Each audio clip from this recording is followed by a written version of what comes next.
Ang reflexology kasi, sir, ito kasi sir, yung kamay, kailangan pipindutin mo, pindot, pindot, hanggang dito sa yung daliri.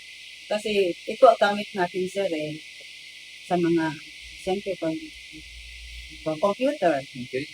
sa cellphone, sa pagdudot ko yung cellphone, nagmamanhid ko, nangangalay. Tapos kailangan pipindutin, pindot-pindot sa tapos hanggang dito, hanggang natin sila.